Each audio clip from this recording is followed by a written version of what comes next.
السلام عليكم ورحمة الله وبركاته. النهاردة مش معاكم بقى تيتا لولو، النهاردة معاكم بنتها. الأولاد عندنا عايزين ياكلوا حاجات حلوة اللي هم متعودين ان احنا بنجيبها من السوبر ماركت، وطبعا احنا مقاطعين ومعظم الحاجات اللي هم بيحبوها حاجات مستوردة، فاحنا طبعا مقاطعين عشان أحداث فلسطين. طبعا في بداية الفيديو عايزين ندعي لهم ان ربنا يا رب يعدي الأيام دي على خير ليهم، واقل حاجه نقدر نعملها ليهم ان احنا نقاطع الحاجات دي كلها. فاحنا نعمل لهم بقى في البيت كيكه، نعمل لهم كيكه على كب كيك كده صغير يقدروا ان هم ياكلوه، او يقدروا ان هم نعمله لهم برده في الانجليش كيك ياكلوه برده. المهم ان احنا نعمل لهم حاجات في البيت بدل ما نروح نجيب حاجات من الحاجات اللي احنا مقاطعينها. واهم حاجه نفضل مقاطعين، لان معظم بتوع السوبر ماركتات لما تروح تقول لهم منتج مصري بياخدوها تريقه، اللي هو هتستحملوا لحد امتى، هتكملوا لحد امتى. لا، احنا لازم نصر على المقاطعه عشان دي هتوصل لهم، يعني هيوصل صوتنا عن طريقها، او على الاقل يوم القيامه لما ربنا يسالنا احنا عملنا ايه نقول ان احنا يعني اللي احنا نقدر نعمله عملناه، ان احنا نقاطع الحاجه دي اللي بايدينا ان احنا نعمله، ما نقدرش نعمل اكتر من كده. بدون بقى ايه عشان ما اطولش برضو عليكم الفيديو، ونبدا بقى نشوف ايه مكونات الكب كيك اللي احنا هنعملها. هنبدا دلوقتي نقول لكم مقادير الكب كيك. والمفروض طبعا تيتا لولو هي اللي كانت تعمل لهم الكب كيك النهارده، بس هي بقى تعبانه شويه، برضو الاحداث اثرت في نفسيتها فرفعت لها الضغط. باذن الله ايه يومين يعدوا على بخير علينا كلنا يا رب. اول حاجه هنعملها ان احنا هنحط كوبايتين دقيق، ادي واحده،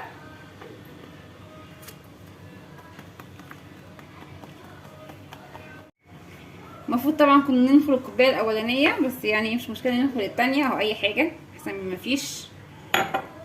تمام، يعني انا مش ملتزمه قوي بخطوه النخل دي، بس يعني هي مهمه عند تيتا لولو يعني. تمام، ادي كوبايتين الدقيق. نحط بقى نص كوبايه نشا،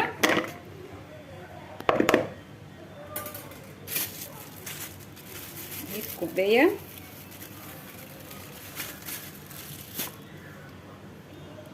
طبعا هنحط هنا كل المكونات اللي مش سايله، يعني الناشفه الجافه، كيس البيكنج باودر، ذره الملح، وهنقلبهم. ذره الملح، هنحط الملح اهو، رشه ملح بس. تمام، ونقلبهم. طبعا لو في مضرب سيليكون، بس يعني ايه دي اللي قدامي دلوقتي نقلب بيها عشان يحصل حاجه. نحط بقى الحاجات الايه السايله كلها في شفشق الخلاط. هنحط دلوقتي بقى المكونات السايله. طبعا هنحط كوبايه لبن دافيه، يعني بلاش تبقى ساقعه، اي حاجه ساقعه عامه هتخلي الكيكه ما تطلعش منك كويس. وكوبايه سكر،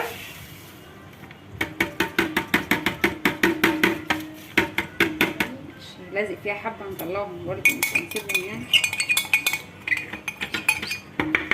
تمام، ونص كوبايه زيت،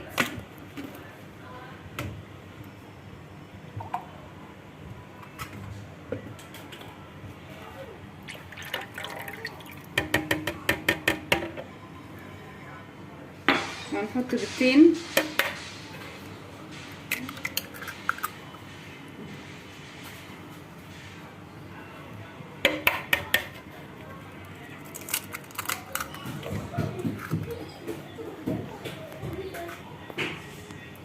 ومعلقه الخل طبعا عشان الزفاره، وعشان برضو بتخلي الكيكه فيها زي هيشان شويه مفيش يعني جت اكتر من معلقه، بس انا ممكن نرمي دول كفايه اللي نزل فيها.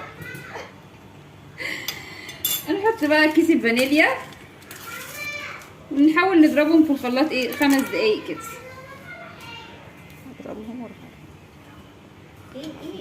نضربهم بقى في الخلاط ونرجع لكم تاني. كده خلاص احنا ضربنا المكونات السايله كلها في الخلاط اهي. بصوا عملت فوم ازاي، الفوم ده مهم جدا. نبدا ننزل بيها سنه سنه بقى. طبعا ده الدقيق اللي حطينا عليه النشا، كوبايتين دقيق على نص كوبايه نشا على البيكنج باودر رشه ملح. هنبدا ننزل، واحنا بننزل كده نحاول نوزعه سنه سنه. نضرب بقى هقلبه طبعا يعني انا هقلبه، هخلص التقليب بتاعته بقى يعني لحد ما ايه مظبوطه كده، وهرجع لكم تاني بعد ما هقلبه واقول لكم على تكايه برده هعملها بعد ما هنزل المكونات دي كلها واقلبها في الدقيق. هحط نص كوبايه ميه مغليه. تمام، هقلبه واخلصه وارجع لكم. اهو ضربت كده المكونات، ما حطيتش فيها اي حاجه زياده عن الحاجات اللي انا قلت لكم عليها، فاضل لي بس ايه الميه السخنه، فقلت اوريكم الخطوه دي وانا بنزل الميه السخنه عليها. دي كده ايه نص كوبايه ميه مغليه. تمام، هنزلها وهقلب وهرجع لكم بقى تاني اوريكم في الاخر القوام هيبقى عامل ازاي.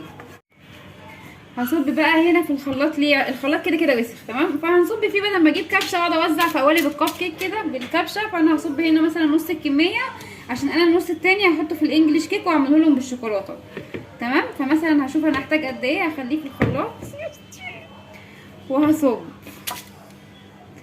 هصب بقى يعني بصوا كده يعني. تمام، هخلص الكميه كلها الصب وارجع لكم انا بحط بقى الكاكاو في بقيه العجينه.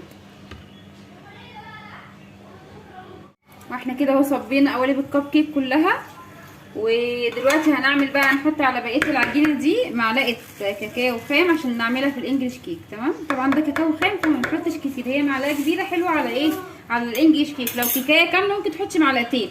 طب احنا حطينا المعلقه دي هتتقل شويه، عايزين نخفها، معلقتين كبار ميه مغليه هنحطهم عشان يوازنوا معايا القوام بس مش اكتر. نضربهم بقى يعني. طبعا المضارب دي يا جماعه مش حلوه، ما تجيبوهاش، جيبوا يعني يبقى المضرب كله على بعضه حته واحده كده، انما ده شويه يتخلع مني بصوا يعني مش ادمي خالص، بس يعني احنا ايه بنشتغل باللي موجود. تمام، نقلبها كده بس قوامها كده بقى ايه بقى كويس. لو لقيتوها ناشفه شويه ممكن تزودوا معلقه ميه، بس زودوا بالمعلقه عشان ما تسيلش منكم، لو سالت منكم مش هتبقى حلوه خالص هتبوظ. وممكن لو برضو لسه محتاجه لون، لو انتوا عايزينها تبقى اغمق من كده زودوا كاكاو، بس قصاده برضو هتزودوا اما لبن اما ميه. بس هو كده القوام تمام. نبدا بقى نصبها في ايه في قالب الانجليش كيك.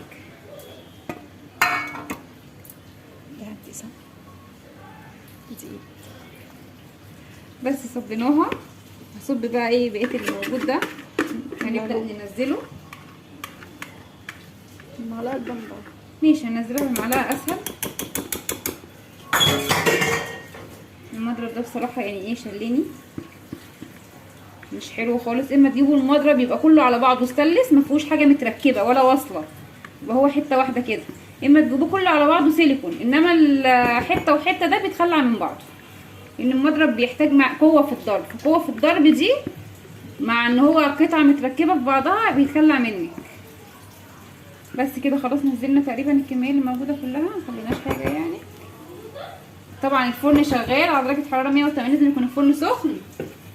وهنبدا ان احنا ننزلهم ونخبزهم، ولما يطلعوا نوريهم اهو. احنا اهو قلبناها وبنقطعها كده شرايح زي ما انتم شايفين اهي. بصوا يعني ما شاء الله، بصوا من جوه عامله ازاي، شايفينها؟ طبعا هي سخنه جدا. بصوا انا يعني حاولت عشان العيال مش مستحمله، العيال نفسهم انا بقالي 10 ايام عامله مقاطعه مفيش خالص، فاحنا يعني مالهمش ذنب لازم ياكلوا، فنعمل لهم في البيت وخلاص. الكب كيك اهو بصوا ما شاء الله كبرت ازاي. طبعا ده كان مظبوط نصه بس، وبرده من جوه هوريها لكم اهي مستويه وجميله. طبعا الاطفال بتحب بقى تمسكها كده الواحده بوحدتها تبدا ان هي تاكلها. تمام، وكده يعني احنا اهم حاجه نقاطع ونستمر على المقاطعه ونسر عليها ونعرف عيالنا احنا مقاطعين ليه، وهم ذات نفسهم يعني لما اقف عند ابني عند السوبر ماركت هو اللي يقول لا دي مش هجيبها عشان دي مستورده وعشان فلسطينيين وكلام. لازم الاولاد يفهموا حاجه زي كده ونعمل لهم احنا الحاجات دي في البيت. تمام، وكل حاجه يا جماعه ليها بديلها، يعني كل حاجه ليها بديلها، حتى البيبسي ليه بديل وليه انواع كتيره، الكيكات ليها بديلها، في بدائل طبعا برضو جاهزه بس ممكن قصدي اللي هي عند السوبر ماركت بس مش انواع كتير قوي بقى. فاحنا ممكن نعوض الكيكات ان احنا نعمل في البيت، والحاجات التانية برضو هنشتريها، بس الحاجات اللي احنا طبعا مش مقاطعين الحاجات المصريه. وبالمره نشجع برضو الايه الاقتصاد المصري، لان احنا اكتشفنا ان معظم الحاجات اللي احنا بنجيبها من بره كلها مش مصريه اصلا. بس وكده بقى ننهي الفيديو بتاعنا. واهم حاجه افكركم بيها طبعا ان احنا ندعي لاخواتنا في فلسطين، ان ربنا يقف جنبهم، وان القذف وضرب النار يتوقف يا رب. وفي نهايه الفيديو بقى، لو عجبكم الفيديو حطوا لايك واشتركوا في القناه وفعلوا زرار الجرس، وادعوا ما تنسوش تدعوا بقى لتيتا لولو ان هي تخف وتقوم لنا باذن الله بالسلامه. والسلام عليكم ورحمه الله وبركاته.